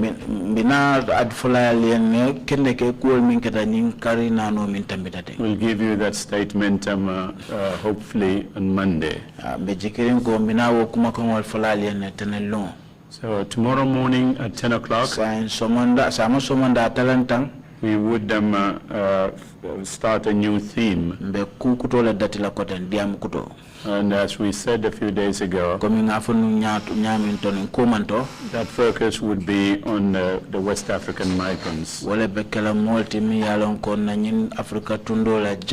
tiriji tundola jang mol mi alon ko ye wolle fanu jang. So we will resume our proceedings on that tomorrow at 10 o'clock. Shaimbo datela samale inshallah talantang. Thank you all very much for your attention. Meeting is adjourned. We'll see you tomorrow morning. Inshallah.